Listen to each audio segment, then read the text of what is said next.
तो आप मोदी की पोजीशन जो उन्होंने टैरिफ पे ली है आप उसके साथ? हम साथ आधी रोटी खाएंगे, सूखी रोटी खाएंगे, पर झुकेंगे नहीं किसी के साथ। तो बांग्लादेशी अगर बाहर निकाल रहे हैं तो दिक्कत क्या है? क्या कोई बांग्लादेशी, कोई विदेशी इस धरती पर नहीं रहना चाहिए। आपकी पार्टी कहती है कि जेल में बंद करो, इन्हें गिरफ्तार करो, तो मैं गिरफ्तार होने के लिए भी तैयार हूँ। अच्छा सर, हमारी कंट्री ने एक और पोजीशन लिया कि पाकिस्तान के साथ बिल्कुल बातचीत नहीं होनी चाहिए। इसको इस नज़रिए को आप किस तरह से देखते हैं? इंडिया ने बहुत सालों तक एक पॉलिसी बना के रखी कि वे इंगेज रखें, पर इंडिया को बहुत फ़ायदा नहीं हुआ उसका। तो इस गवर्नमेंट ने ये पॉलिसी बनाई कि डिसंगेज हो जाए। मुझे नहीं लगता कि ये कोई बहुत ऑब्जेक्शनेबल चीज़ है, बल्कि शायद के बेहतर ये भी थक गए, कितना कितना लेके चले। मैं आसाम पर वापस आता हूँ कि क्या आप किसी पॉलिटिकल पार्टी को वहाँ सपोर्ट कर रहे हैं? ना, बिल्कुल बिल्कुल नहीं। अभी आपको मैंने देखा कि आप अभी आसाम गए, वहाँ पे कई ज़िलों में जहाँ पे एविक्शन की एक ड्राइव चल रही है। आसाम की सिचुएशन ऐसी है कि वो ख़ास तौर से उन्होंने जानबूझकर सुप्रीम कोर्ट की गाइडलाइंस को इग्नोर किया और ज़बरदस्ती करने की कोशिश की है, क्योंकि चुनाव करीब है। तो आपको लगता है वो टारगेट कर रहे हैं कम्युनिटी को? हमें नहीं लगता, वो खुद ही लगा रहे हैं इस बात को। तो आप ये क्यों कह रहे हैं कि हम एविक्शन इसलिए कर रहे हैं कि ये फॉरेस्ट में है? आप ये कहिए हम एविक्शन इसलिए कर रहे हैं कि ये बांग्लादेशी हैं। बांग्लादेशी होने का और बांग्लादेशियों को डिपोर्ट करने का एक पूरा प्रोसेस है, वो प्रोसेस कहीं भी इम्प्लीमेंट नहीं किया जा रहा है इस केस में, एविक्शन वाले एरिया में। क्या आज की जो शब्दावली है अक्रॉस द पार्टी लाइन, मैं बीजेपी या कांग्रेस और ऑपोजिशन नहीं बोल रहा हूँ, आपको लगता है स्तर बहुत निम्न हो गया? हाँ, कम हुआ, कम हुआ। तो इसको थोड़ा सा अगर आप एनालाइज इस करें। नहीं, कुछ एनालिसिस ज़्यादा करने की ज़रूरत नहीं है, इसका ध्यान प्राइम मिनिस्टर साहब भी नहीं रखते हैं। तो कम्युनिटीज़ के बारे में बात करते हैं और शब्दों को घुमा फिरा के बात करते हैं। इससे एहतियात करनी चाहिए सब लोगों को। हम मुल्क को बनाना है और चलाना है, तो ये तो जिम्मेदारी प्राइम मिनिस्टर साहब की है, सरकार की। आपने मुशर्रफ को एक बात यहाँ पे बोली थी कि हिंदुस्तान में पाकिस्तान से कई गुना ज़्यादा मुसलमान रहते हैं, तो आप अपना ध्यान रखिए। वो ऐसे बात कर रहे हैं जैसे हम सब रंग रूट बैठे हुए हैं और वो कमांडर इन चीफ हैं। चीफ मिनिस्टर साहब हैं आसाम के। शब्दों का प्रयोग कैसा करते हैं? हाँ, डिसएग्रीमेंट है मेरा उनका, बहुत सारी बातों पर हमारा डिसएग्रीमेंट खत्म हो सकता है। आप मीडिया से नाराज हैं वैसे? नहीं, कुछ सच्ची नहीं, ईमानदारी की आपसे सवाल। ईमानदारी की बात यह है कि मीडिया वन साइड है, क्या बात करें। मदनी साहब, बहुत बहुत शुक्रिया हमसे बात करने के लिए, आपने समय दिया, मैं तो बहुत बहुत शुक्रगुजार हूँ। काफ़ी लंबी मेहनत के बाद आपका इंटरव्यू हमें मिल रहा है। नहीं तो मदनी साहब, मैं स्ट्रेट अवे क्वेश्चन पे आता हूँ। अभी आपको मैंने देखा कि आप गुवाहाटी गए, सॉरी आसाम गए, वहाँ पे कई ज़िलों में जहाँ पे एविक्शन की एक ड्राइव चल रही है। तो क्या ये मुद्दा है और इसको किस तरह से आप देख रहे हैं इस एविक्शन को? नॉट ओनली आसाम, बाकी जगहों पे भी जो चल रहा है। देखिए, एक है सिचुएशन, जब एविक्शन की बात करते हैं हम, तो कई जगह डेवलपमेंट का सवाल आता है, सड़कों का सवाल आता है और भी प्रोजेक्टों का सवाल आता है। तो मैं नहीं समझता कि इंडिया जैसी डेवलपिंग कंट्री में सिर्फ इस वजह से कि एविक्शन हो रहा है उसका विरोध किया जाए, बल्कि उसको सपोर्ट किया जाना चाहिए। आसाम की सिचुएशन ऐसी है कि वो ख़ास तौर से उन्होंने जानबूझकर सुप्रीम कोर्ट की गाइडलाइंस को इग्नोर किया है और ज़बरदस्ती करने की कोशिश की है, क्योंकि चुनाव करीब है। उनके लिए आसान है बेरोज़गारी के पर सवाल ना हो, करप्शन पर सवाल ना हो, दूसरी चीज़ों के सवाल सब लोगों के माइंड से हट जाएं और कम्युनिटी विशेष का मसला बन जाए, तो आसान है वो। उसी के मुताबिक उन्होंने उसके ऊपर एक्शन लिया है। यही हमारी उनसे शिकायत थी। हमने कहा भाई आप गाइडलाइन के मुताबिक सिस्टम से करिए काम को, जो करना है ठीक है। तो आपको लगता है वो टारगेट कर रहे हैं कम्युनिटी को? उन्होंने, वो हमें नहीं लगता, वो खुद ही लगा रहे हैं इस बात को। आपने, कुछ लोग एक जगह रहते हैं, एक गांव है, आपने उस गांव को उजाड़ दिया, पेपर्स में नाम दिया कि ये एविक्शन हो रहा है फला फला वजह से, फॉरेस्ट में है, इसमें है, उसमें है, जो भी हो। तो पेपर में तो ये नाम है, और अपने भाषणों में कह रहे हैं कि ये डाउटफुल लोग हैं, फला है फला है। तो आप ये क्यों कह रहे हैं कि हम एविक्शन इसलिए कर रहे हैं कि ये फॉरेस्ट में है? आप ये कहिए हम एविक्शन इसलिए कर रहे हैं कि ये बांग्लादेशी हैं, आप ये कहिए ना। और ये कह करके फिर आप उनको डिपोर्ट कीजिए। बांग्लादेशी होने का और बांग्लादेशियों को डिपोर्ट करने का एक पूरा प्रोसेस है, वो प्रोसेस कहीं भी इंप्लीमेंट नहीं किया जा रहा है। इस केस में इविक्शन वाले एरिया में कहीं कुछ नहीं किया जा रहा है, लेकिन जबान से अपने भाषणों में वो कर रहे हैं। तो आप समझ रहे हैं कि निशाना कहीं और है और बातचीत कहीं और है, काम कुछ और हो रहा है, निशाना कुछ और हो रहा है। तो अपने वोटर्स को, जो फ्यूचर में उनके वोटर्स हो सकते हैं, उनको बेवकूफ बनाने के लिए वो अपने भाषणों में दूसरी बात कह रहे हैं और काम दूसरा कर रहे हैं। तो बांग्लादेशी अगर बाहर निकाल रहे हैं तो दिक्कत क्या है? हाँ, कोई दिक्कत नहीं है। हम तो कह रहे हैं कि कोई बांग्लादेशी, कोई विदेशी इस धरती पर नहीं रहना चाहिए। ये तो सभी कह रहे हैं, इससे कौन डिसएग्री करेगा। प्रॉब्लम क्या है, मैं रहता हूं वहां, गलत तरीके से रह रहा था फॉरेस्ट में, मुझे वहां एविक्शन हो गया, निकाल दिया गया, मेरा घर तोड़ दिया गया। ठीक, जिस तरह तोड़ा गया, जो सिस्टम होना चाहिए था उसको गाइडलाइन का ध्यान नहीं किया गया, सुप्रीम कोर्ट की गाइडलाइन का ध्यान नहीं किया। एक नहीं, कई सारी गाइडलाइंस है। क्योंकि एविक्शन तो जरूरत है मुल्क की, वो जरूरत है तो वो जरूरत तो पूरी की जाएगी, जैसे और सारी जरूरतें हैं ऐसी वो भी एक जरूरी चीज है। लेकिन उसका एक सिस्टम बनाया गया, वो सुप्रीम कोर्ट ने बनाया, मैंने नहीं बनाया, किसी पार्लियामेंट ने नहीं बनाया, सुप्रीम कोर्ट ने एक गाइडलाइन दी, आपने उसको फॉलो नहीं किया। एक बात, अच्छा, मेरे दो गुनाह हो सकते हैं। एक गुनाह मेरा ये हो सकता है कि मैंने सरकारी जगह पे या फॉरेस्ट के अंदर जाकर के अपना घर बना लिया, अपना गांव बसा लिया, मस्जिद भी बना ली, सारा कुछ कर लिया, पूरा गांव हो गया। 50 साल से मैं रह रहा था, आज पता चला कि ये फॉरेस्ट लैंड है, तो उन्होंने एविक्शन की कार्रवाई की। ये एक बात है।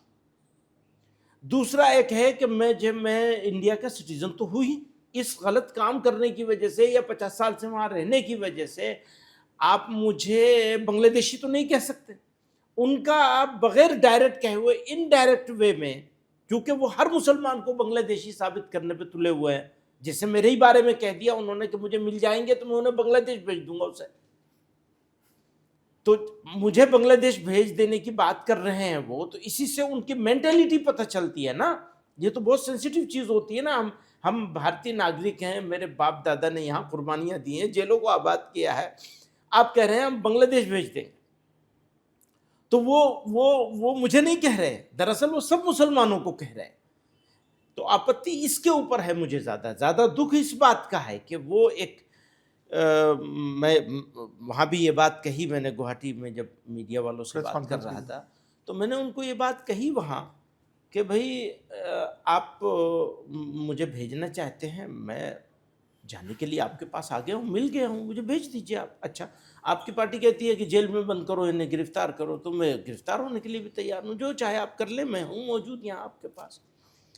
तो वो एक ख़ास मेंटेलिटी है और एक ख़ास ऑब्जेक्ट है, एक ख़ास उनका एक मिशन है एक तरह से कि भाई अब इलेक्शन करीब आ रहे हैं तो अब छुट्टी करो, इनके इश्यूज से डाइवर्ट कर दो लोगों को। वो डाइवर्जन के लिए ये सारा कुछ। उन्होंने ये भी कहा कि बड़ी पुलिस की निगरानी के अंदर आपको वहाँ पे सारा काम कराया जाएगा। नहीं, पुलिस की कोई निगरानी नहीं थी, पता ही नहीं चला उन्हें किसी को कि मैं गया हूँ। मैं तो कॉमन आदमी हूँ। वो कहते हैं मैं हीरो हूँ और ये जीरो है, मदनी जीरो है। हाँ, सही कह रहे हो भाई, मैं तो जीरो से भी नीचे कुछ हो सकता हो, शून्य से नीचे भी कुछ हो सकता हो, मैं वहां भी ठीक हूँ।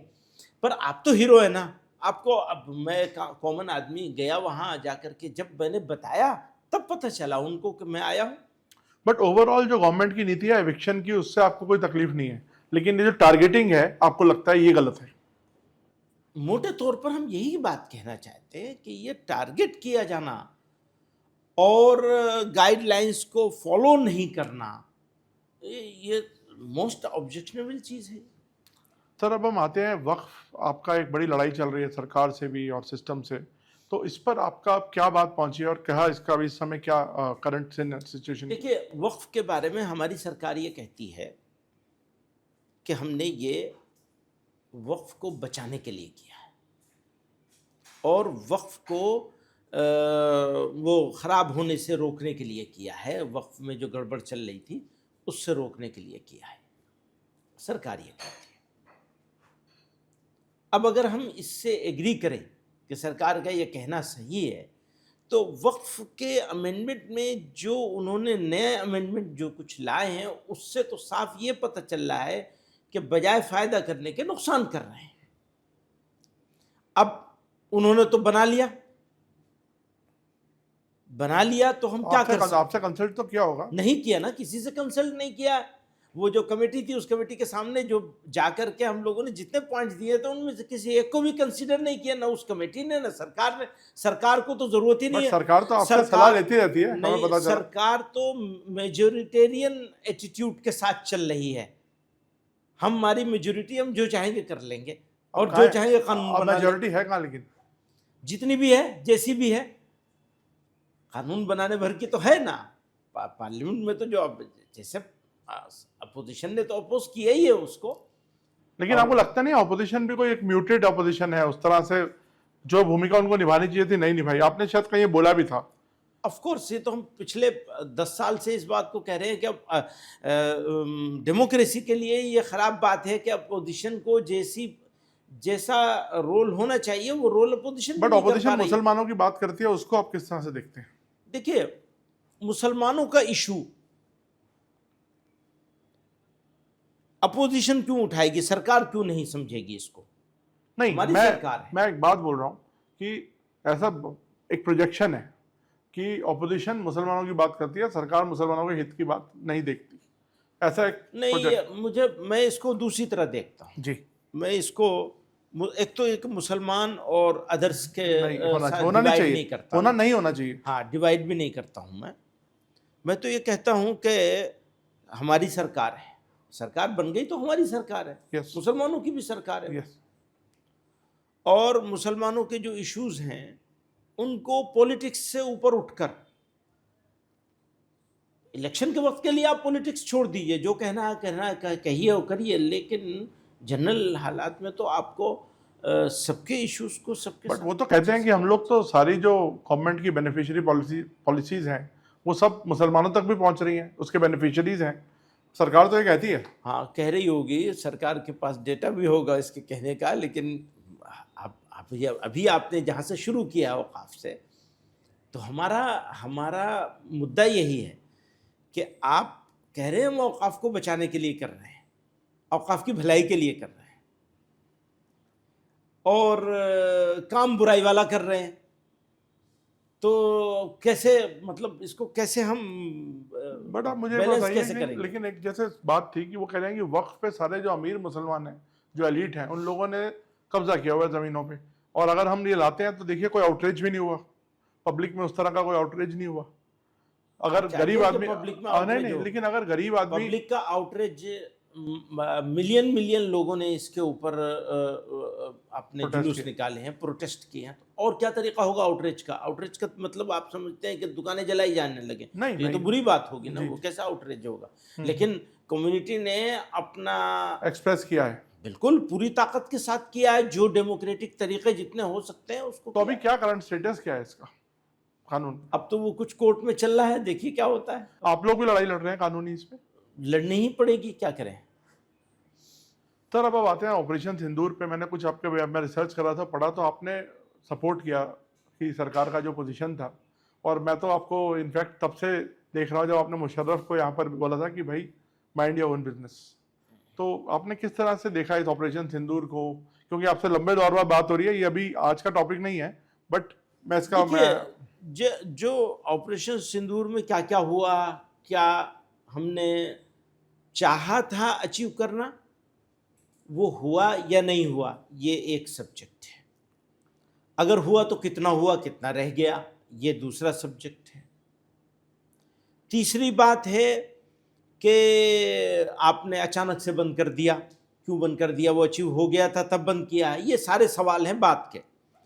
लेकिन जिस वक्त जंग हो रही थी, ऑपरेशन स्टार्ट किया गया था, जिन हालात में, इसमें दो बातें बहुत इंपॉर्टेंट हुई हैं। एक तो जिस तरह उन बदबख्तों ने नाम पूछ करके लोगों को मारा,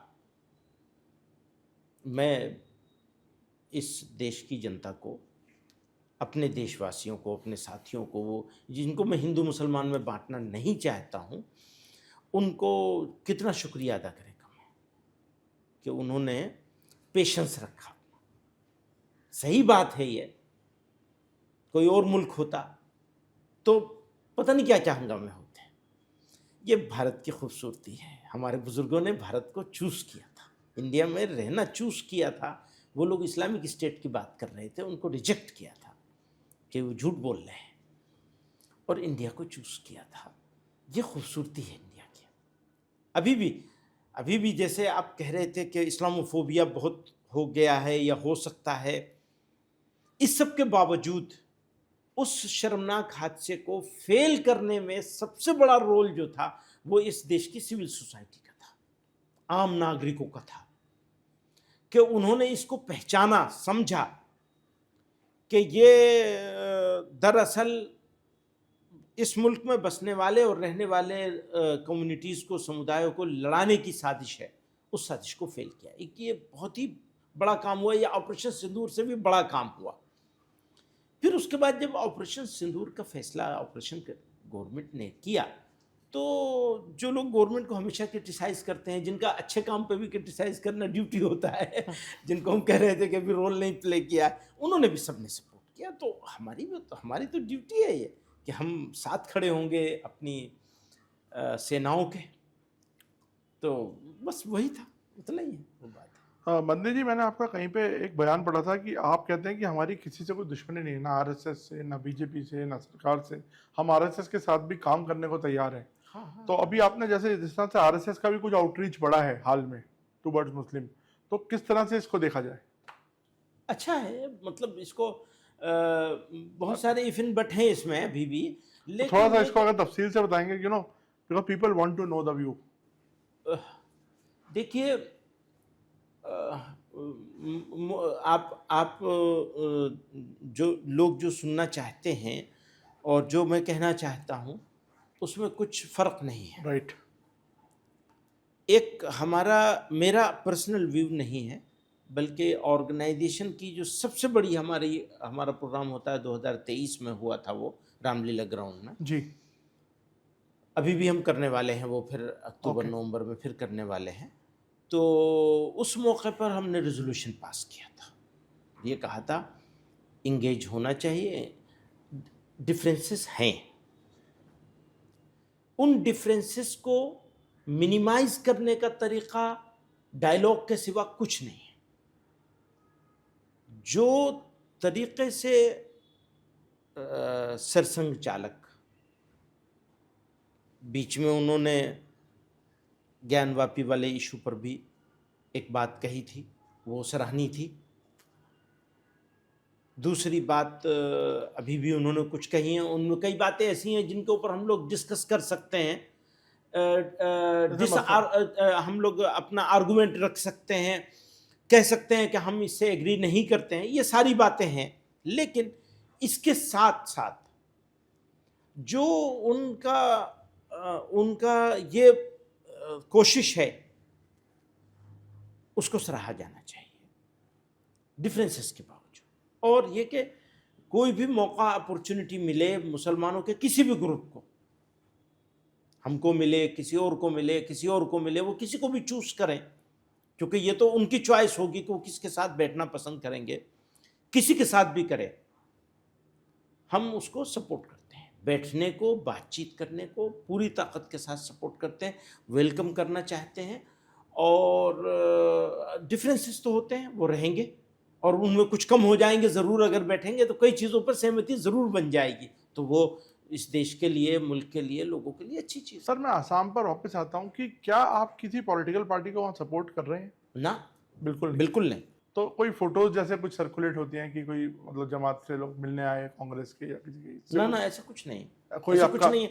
अभी दिल्ली में एक पिछले दिनों काफ़ी इसको कुछ लोगों ने बनाया, मैं ये देखा मैंने, कि इसलिए मैं एमपीज को बुलाया था, उसमें कांग्रेस के एमपी भी थे, लेकिन उसमें सारी पार्टियों के एमपी थे। अब इत्तेफाक से बीजेपी का कोई एमपी नहीं हो ना। पहले नजमा हेपतुल्ला आया करती थी, मुख्तार अब्बास साहब, हम तो हमेशा करते हैं, ये नई चीज़ नहीं हुई है। साथ में कोशिश होती है हर सेशन में करें, हर सेशन में नहीं कर सकते तो साल में एक मरतबा जरूर करते हैं। ओके। हाँ, वो जनरल बातचीत तो होती है। बीजेपी कुछ से क्यों नहीं आता एमपी हाँ? उसमें? बीजेपी से एमपी क्यों नहीं? उनको एमपी है ही नहीं कोई मुस्लिम, तो क्या करेंगे? Oh yes, that way. तब वो, अब उसको हम क्या करें? तो मतलब आप साफ बोल रहे हैं कि कोई सपोर्ट नहीं है नहीं असम नहीं, में, किसी को कोई मतलब नहीं, कोई मतलब नहीं, किसी के साथ नहीं। और बीजेपी के साथ भी नहीं, क्योंकि वहां पे दूसरी साइड आपका था। आपका दिक्कत क्या है? एक साइड समझती है उसके साथ है, दूसरी समझती है उसके साथ है, हाँ किसी को पता नहीं चल पाता कि आप किसके साथ हैं। हाँ, तो ये तो लोगों की समझ की बात है। अब इसका क्या इलाज है? वो कहते हैं जी तुम जो लड़ाई लड़ोगे, तो मैंने उनको ये सवाल किया उनसे कि भैया कितने साल के बाद मैं यहाँ आया हूँ,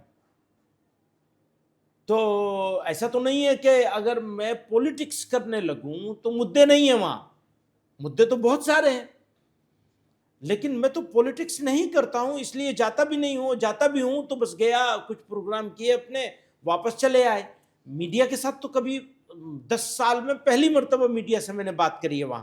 वैसे भी मीडिया वालों को तो हमेशा मुझसे शिकायत रहती है कि मैं गायब रहता हूं, मिलता नहीं हूं। यस, तो ये तो है, ये जायज शिकायत है। आपको मिलना बड़ा मुश्किल है। तो वहां पे भी यही मैंने कहा, मैं 10 साल में पहली मर्तबा आपसे बात कर रहा हूं, तो मैं क्या पॉलिटिक्स कर रहा हूं? पॉलिटिक्स करेंगे तो सबसे जरूरी टूल तो मीडिया होती है कि मीडिया को साथ लिया जाए, उनसे बात किया जाए, उनके साथ। आप मीडिया से नाराज हैं वैसे? नहीं नहीं, कुछ सच्ची नहीं, नहीं, ईमानदारी की आपसे सवाल। ईमानदारी की बात यह है कि मीडिया वन साइड है, तो क्या बात करेंगे? बट ऐसा क्यों लगता है आपको? हम तो ऐसे ही हमेशा रीच आउट करते हैं सब लोग। ऐसा ही है।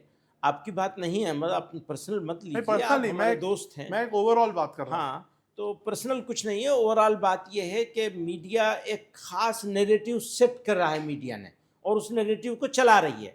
अब उससे फायदा मीडिया को हो जाएगा, जरूर बिक जाएगी चीज़, सेंसिटाइजेशन हो जाएगा, लेकिन मुल्क का नुकसान है, मुझे ऐसा लगता है। तो जब कोई चीज़ मुल्क के नुकसान में मुझे लग रही है तो मैं वहाँ क्यों इंगेज अच्छा, हूँ? एक और चीज सर, मैंने देखा था, पीछे की बात है, रेडिकलाइजेशन, फंडामेंटलिज्म, टेररिज्म, इन सब चीजों पे भी आपका शायद एक रेजोल्यूशन एक आया था, और आता रहता है इसमें कई बार, है ना? जी हाँ। तो इसको कम करने में कैसे आप लोग रोल प्ले कर रहे हैं?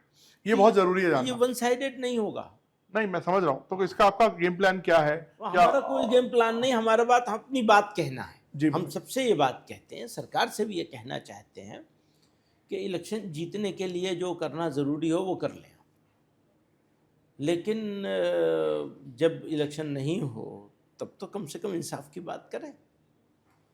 तो इंसाफ छूट रहा है, ये एक एहसास है। वो गलत भी हो सकता हूँ मैं, लेकिन हमारा एहसास यही है कि इंसाफ छूट रहा है।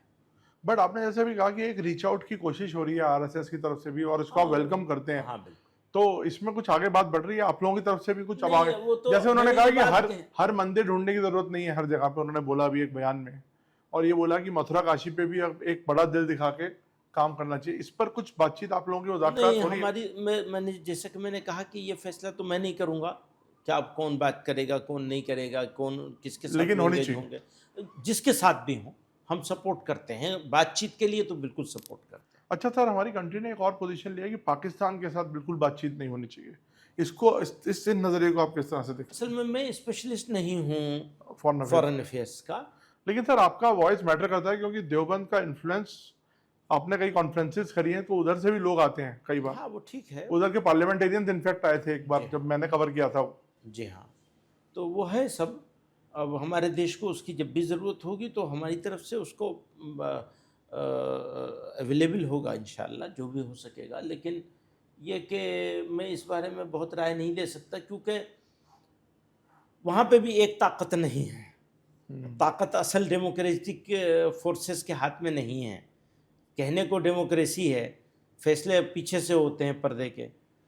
तो इंडिया ने बहुत सालों तक एक पॉलिसी बना के रखी कि वे इंगेज रखेंगे पाकिस्तान, पर इंडिया को बहुत फ़ायदा नहीं हुआ उसका। तो इस गवर्नमेंट ने ये पॉलिसी बनाई कि डिसएंगेज हो जाएंगे। तो मुझे नहीं लगता कि ये कोई बहुत ऑब्जेक्शनेबल चीज़ है, बल्कि शायद के बेहतर ये, भाई थक गए, कितना कितना लेके चलेंगे, थक गए तो भाई यही कर सकते हैं, अपना दरवाज़ा बंद करते हैं, अपना काम करेंगे, तुम्हारे चक्कर में नहीं पड़ेंगे। तो अब इसको इवेलुएट कौन करेगा कि ज़्यादा फ़ायदा करने में था या ज़्यादा फ़ायदा छोड़ने में है, या ज़्यादा नुकसान करने में था और ज़्यादा नुकसान छोड़ने में, ये इवेल्युएशन वो करेंगे जो फॉरेन अफेयर्स के लोग होते हैं। लेकिन मुझे ऐसा लगता है कि हाँ, ये फैसला भी उसमें, वो भी तो तब भी हम भुगत रहे थे, कमाया तो कुछ नहीं हमने। इंडिया के पर्सपेक्टिव में कह रहा हूँ, इंडिया ने क्या कमाया? राइट, वो नीति काम नहीं आई। बात भी होती रहती थी और काम भी होता रहता था। तो आज की ये नीति, हो सकता है कि कोई बड़ा विद्वान हो, फॉरेन अफेयर्स का एक्सपर्ट हो, वो कहे नहीं ये पॉलिसी गलत है, वही सही थी, वो हो सकता है वो कह दे, मैं उसको भी सही मान सकता हूँ। लेकिन ये एक ट्राई जो करी जा रही है सब बंद करने की, मुझे लगता है ये ट्राई भी कुछ गलत नहीं है। सर, अब आप एक बड़ी वोकल वॉइस रहे हैं कि बहुत ज़्यादा इस्लामोफोबिया या हिंदूफोबिया, कुछ भी आप कह सकते हैं, दोनों तरफ से बात होती है जिस तरह की। अब इस डिफरेंसेस को सोसाइटी में, सिविल सोसाइटी में कम करा कैसे जा सकता है? क्योंकि देखिए, you are the scholar and you are the one who is heading this big organization, तो आप लोग का भी तो कोई ना कोई आउटलुक होता होगा ना कि किस तरह से ब्रिज किया जाए इन चीज़ों को। क्योंकि मेरे को लगता है, जहाँ तक मुझे लगता है कि बहुत मिनिस्क्यूल माइनॉरिटी है जो इस तरह की बातें करती हैं दोनों तरफ से। हाँ, लेकिन वो सुनी जाती है, बहुत जोर, वोकल है, आवाज़ हो जाती है और उससे गलत इंप्रेशन पड़ता है, उसका इम्पैक्ट पड़ता है। जैसे मैंने कहा, अगर दूर से देखने में जैसा नज़र आता है वैसा होता तो कुछ ना कुछ रिएक्शन आना चाहिए था। उसके बाद नहीं आया, लोगों ने समझदारी का सबूत दिया और दुष्ट लोगों के षड्यंत्र को, नापाक षड्यंत्र को फेल किया। ये तो बहुत बड़ा उदाहरण, बहुत बड़ा उदाहरण सोसाइटी ने किया है जी। तो सोसाइटी तो बहुत, मतलब जितने भी उसकी तारीफ करी जाए कम है। और मुझे पहली मर्तबा मौका मिला है उसके बाद आज आपके साथ बैठ के ये बात कहने का। मैं बार बार कहना चाहता था ये बात कि मुझे इस बहुत आशावादी इंसान हूँ मैं। मुझे पूरा यकीन है कि दुष्ट लोगों की सारी साजिशें फेल होंगी और भारत अपनी उसी शान से चलेगा जो इसका सदियों नहीं हज़ारों साल से बना हुआ है। और यहाँ के लोग हाँ, गुस्से में कुछ कहते भी हैं, करते भी हैं। जो गुस्सा होना जाहिर है, हाँ, घर में तो सब लोग गुस्सा होते हैं एक दूसरे पे, नेचुरल बात है जी। लेकिन ये कि उसकी एक लिमिट में रहने वाले लोग हैं और मैं तो उम्मीद करता हूँ कि यह ठीक हो जाएगा। पर इस वक्त काफ़ी ख़राब हो रहा है, ये भी है, ये भी मानना पड़ेगा, काफ़ी ख़राब। थोड़ा रिवाइंड करें एक बार। और आपने मुशर्रफ को एक बात यहाँ पे बोली थी कि हिंदुस्तान में पाकिस्तान से कई गुना ज़्यादा मुसलमान रहते हैं, तो आप अपना ध्यान रखिए, हमारे को थोड़ा सा बताइए, क्योंकि ये आज की जनरेशन ने वो वाला वीडियो इतना शायद देखा नहीं है। ये आज की जनरेशन के लिए आपसे क्या आपका वो एक फीलिंग थी और क्या बात हुई थी, थोड़ा बताइए। वो एक बात ऐसी हुई थी कि वो अपनी भाषण में, तकरीर में, मुझे ऐसा लगा कि वो यहाँ आए हैं। इंडिया टुडे कॉन्क्लेव में वो गाला डिनर था, मैं भी उसमें स्पीकर था उससे पहले के उसमें, और उसमें उनकी स्पीच हो रही थी। तो वो मुझे ऐसा लगा कि वो ऐसे बात कर रहे हैं जैसे हम सब रंगरूट बैठे हुए हैं और वो कमांडर इन चीफ हैं और बातें वो इस तरह की कर रहे थे कि वो डांट डपट कर रहे थे यहाँ कि तुमने ये किया है, तुमने वो किया है, फलाना है, फलां है, और तुम मुसलमानों के साथ ऐसा करोगे तो फिर ये हो गई तुम्हारे साथ। तो मेरे लिए ज़रूरी हो गया बोलना। मुझे उस वक्त उनके साथ सवाल करने की, बात करने का उसमें सिस्टम नहीं था। वो उनकी बात ख़त्म होनी थी और डिनर के लिए उठना था। तो मैंने बहुत ज़बरदस्ती करी और मैंने कहा मैं तो हंगामा करूँगा, या आप मुझे बात कहने का मौका मिलना चाहिए। तब आप पार्लियामेंटेरियन थे? हाँ, पार्लियामेंट का मेंबर था। तो वो फिर उन्होंने, अरुण पुरी साहब ने मेरा नाम पुकार दिया। तो मुझे वो जो बात उस वक्त कहनी थी वो मैंने कही आराम से, उसको कहना ज़रूरी था मेरे लिए। बट वो मैंने देखा वीडियो, उस समय इतना बड़ा मीडियम नहीं होते थे कि फैले, लेकिन फिर भी करोड़ों लोगों ने उसको देखा। और मैं भी तब से मेरा मतलब मन में आया कि मैं आपका एक जाकर इंटरव्यू जरूर करूंगा। तब से मैं आपके पीछे पड़ा हुआ तो सर, पुराने दोस्त हैं हमारे। तो मदनी साहब, मैं आखिरी पड़ाव पर आ रहा हूँ। आप ओवैसी से भी बड़ा नाराज रहते हैं, ऐसा क्या चक्कर है? मुस्लिम लीडरशिप के कंपीटिंग है क्या, या क्या है? नहीं, कंपटीशन तो हर जगह होता है सर। नहीं, बिल्कुल नहीं। मैं उनको बहुत तारीफ करता हूँ। अभी उन्होंने ऑपरेशन सिंदूर के मौके पर भी जिस तरह की लाइन ली है, तो एक नेशनलिस्टिक अप्रोच है इससे पहले पाकिस्तान में जाकर उन्होंने इस तरह की लाइन ली है, मैं वो हमेशा पाकिस्तान उसको गए? प्रेस करता हूँ। अच्छा। बहुत पुरानी बात है, एक पार्लियामेंट्री डेलीगेशन गया था, वहाँ उनका किसी किसी स्टूडियो में उनका इंटरव्यू हो रहा था, तो उन्होंने बहुत ज़ोरों से वही बात कही जो मैंने कही थी, थोड़ा डिफरेंट था स्टाइल, उनका स्टाइल डिफरेंट है, वो पढ़े लिखे काबिल आदमी सर है। आप अपने आप को वो हमेशा डाउन प्ले में नहीं देखता हूँ नहीं, करते मैं हैं। रियल बात है, मैं इसमें कुछ यानी तंज नहीं कर रहा हूँ, हम्म। बिल्कुल रियल बात है। तो बहुत काबिल आदमी हैं और पावरफुल भी हैं, तो उन्होंने वो बात, अब डिफरेंस को शो करना विरोध नहीं होता, यस। ये बात हमारे प्राइम मिनिस्टर साहब को भी समझनी चाहिए, सरकार में बैठे हुए लोगों को भी, अपोजिशन में बैठे हुए लोगों को भी, सबको समझनी चाहिए कि अगर हम या कोई भी कुछ विरोध को कुछ ऑब्जेक्ट कर रहा है, कुछ एतराज़ कर रहा है, तो इसका ये मतलब नहीं है कि वो तुम्हारा विरोधी है। तो मैं वैसी साहब का विरोधी नहीं हूँ, लेकिन उनकी बहुत सारी पॉलिसियों से मैं डिसएग्री करता हूँ, और उन्हें भी ये हक रहना चाहिए कि वो मेरी किसी बात से डिसएग्री करें और प्यार के साथ, सम्मान के साथ डिसएग्रीमेंट को शो कर दें। मनभेद नहीं। मनभेद ना हो, मतभेद तो रखना तो एक जीवित सोसाइटी के लिए उसके जीवित होने का प्रमाण होता है। अगर आप मेरी किसी बात से यहां बैठकर भी डिसएग्री नहीं कर सकते तो आप जीवित नहीं हैं, अपनी आत्मा के साथ नहीं बैठे हैं। अब मैं नहीं कर सकता तो मेरी आत्मा कहां गई? सो डिसएग्रीमेंट प्रॉपरली शो किया। हाँ, सम्मान, जैसे चीफ मिनिस्टर साहब हैं आसाम के, अब वो बड़े आदमी, काफी आपकी उनसे आजकल दोस्ती ब- ज्यादा है। बड़े आदमी हैं, गार्जियन हैं स्टेट के, लेकिन शब्दों का प्रयोग कैसा करते हैं? तो मैं उनसे हमेशा कहना चाहता हूँ, आपके माध्यम आपसे से भी मुलाकात कहना हुई उनकी कभी? नहीं, पहले कभी हुई है, तो मैं आपसे, आपके माध्यम से उनको पहचाना चाहता हूँ, भाई शब्दों को तो प्रयोग ठीक से करें। हाँ, डिसएग्रीमेंट है मेरा उनका, और जरूरी नहीं कि रहे, खत्म भी हो सकता है। अरे ये तो बड़ी बात बोली। खत्म हो सकता है भाई, जैसे हम आरएसएस के बारे में आपने सवाल किया, तो मैंने कहा खत्म हो सकता है ना, कम हो सकता है। ऐसे ही उनके और बारे हुआ में, भी है शायद। ऐसे ही उनके बारे में है कि बहुत सारी बातों पर हमारा डिसएग्रीमेंट खत्म हो सकता है।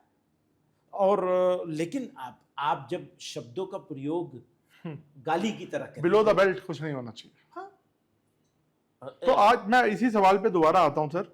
आज की डेट में आप भी पार्लियामेंट में रहे हैं, देर तो नहीं हो रही आपको? आप चलिए। पार्लियामेंट, आप भी पार्लियामेंटेरियन रहे हैं, क्या आज की जो शब्दावली है अक्रॉस द पार्टी लाइन, मैं बीजेपी या कांग्रेस और ऑपोजिशन नहीं बोल रहा हूँ, आपको लगता है स्तर बहुत निम्न हो गया? हाँ, कम हुआ, कम हुआ। तो इसको थोड़ा सा अगर आप एनालाइज करें। इसमें नहीं, कुछ एनालिसिस ज़्यादा करने की ज़रूरत नहीं है, इसका ध्यान प्राइम मिनिस्टर साहब भी नहीं रखते हैं।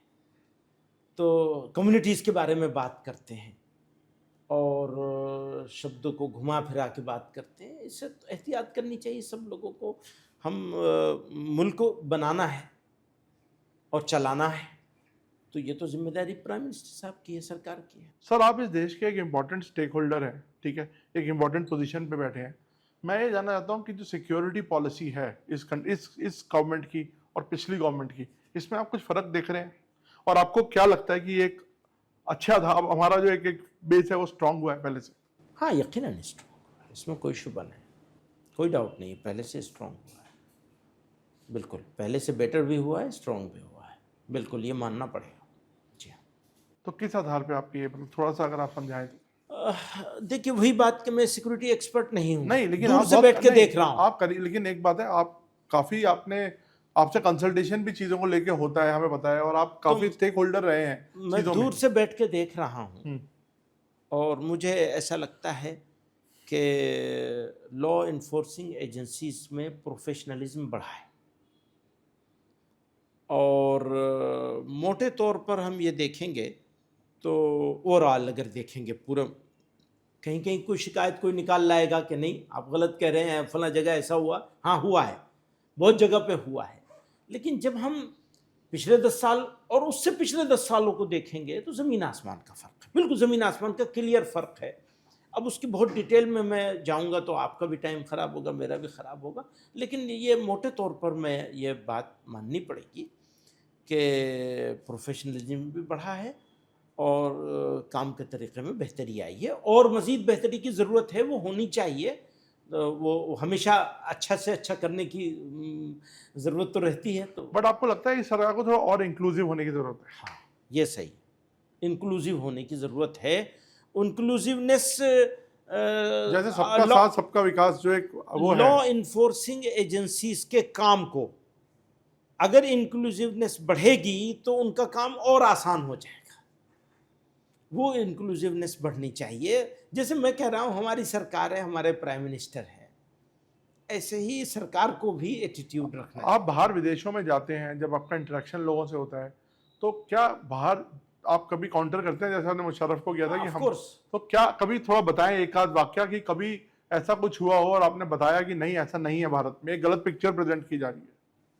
इसका मौका किसी बड़े लोगों के साथ बहुत नहीं मिलता है, लेकिन मैं, जैसे बार बार लोग कहते हैं कि यहाँ की सिचुएशन ऐसी हो रही है कि वो होगा, जेनोसाइड होगा मुस्लिम्स का, ये कहा जाता है बाहर, और कई मरतबा डायरेक्टली हमारे मुझसे भी कहा जाता है। तो मैं इसको मानने के लिए तैयार नहीं होता हूँ कभी कि ऐसी कोई सिचुएशन होगी। और मैंने अभी अभी इत्तेफाक से आपके सामने वो जो बदबख्तों ने किया था काम आकर के वहाँ पहलगाम में, तो उसके बाद आराम से हो सकता था, बहुत कुछ हो सकता था, थोड़ा तो हो सकता था, ज़रूर थोड़ा सा तो ज़रूर हो सकता था, नहीं हुआ। तो इसके पीछे किसी सरकार का कमाल नहीं है, सरकार का भी कमाल है एक दर्जे में, मैं उसको डिनाई टोटल नहीं करूँगा, लेकिन सिविल सोसाइटी का कमाल है, बड़ा तो सिविल सोसाइटी का कमाल है कि उसने साथ दिया है और ये समझा है कि साजिश क्या है। तो इस साजिश को समझा है तो दूसरी साजिशों को भी समझेंगे कि हमारा दुश्मन ये चाहता है कि मुल्क में अनारकी फैले, लड़ाई हो, झगड़ा हो, तो इसको तो पूरी सोसाइटी मिलकर ही इसको। तो जब ये सरकार बोलती है कि बड़ी बड़ी इंटरनेशनल ताकतें लगी हुई हैं हम लोगों को डिस्टेबलाइज करने में, इसमें कुछ हद तक आपको लगता है सच्चाई है? बिल्कुल है सच्चाई, इसमें क्या शुबा है। सारी दुनिया में ये वो बड़ी ताकत है, तो सारी दुनिया में यही करती चली आई है, कोई नई बात तो है नहीं उनका। जहाँ से उनका पैसे का मसला हल ना हो और ग़ुलाम ना बना सकें, पहले ज़माने में ग़ुलाम बनाते थे फौज ला करके, अब ग़ुलाम बनाते हैं टैरिफ लगा के। एक बात बताइए, टैरिफ पे जो हमारा हम एक बात बिल्कुल साफ है, इंडिया को स्टैंड करना चाहिए। तकलीफ उठा लेंगे, आधी रोटी खा लेंगे, आधी रोटी खाएंगे, सूखी रोटी खाएंगे, पर झुकेंगे नहीं किसी के सामने। तो ये अच्छी पोजीशन ली है इंडिया ने, अच्छी पोजीशन है, पर इसमें बाकी रखना है, वरना झगड़ा भी होगा हमारा, बाकी रखना है इसके ऊपर नहीं, लेकिन अगर झुकना नहीं, कोई कॉम्प्रोमाइज करने की जरूरत नहीं है। ऑफ कोर्स कॉम्प्रोमाइज अगर होता है बराबरी के लेवल पर तो जरूर करना चाहिए, लेकिन अगर झुकना पड़े नहीं होना। तो आप मोदी की पोजीशन जो उन्होंने टैरिफ पे ली है, आप उसके साथ? हम साथ हैं, टैरिफ पर जो भी पोजीशन ली है वो रहनी चाहिए। बाकी यही बात मैं कह रहा हूं, देखिए आज उन्होंने गुलाम बनाने की कोशिश की और वो फिर डीस्टेबलाइज करने की कोशिश भी करेंगे, जितनी ताकतें जहाँ जहाँ से जो भी कर सकते हैं वो करेंगे, लेकिन इंडिया इंडिया है, उसका जवाब देंगे। पर यही है कि झुकना जाए, बस झुकना नहीं। इसी नोट पे सर इस इंटरव्यू को खत्म करते हैं। शुक्रिया, बहुत थैंक यू सो मच, आपने पूरा खुल के हमसे बेबाक तरीके से बात करी। बहुत शुक्रिया, और बहुत अच्छा लगेगा, आगे भी आप मौका देते रहेंगे। बहुत बहुत शुक्रिया, धन्यवाद सर।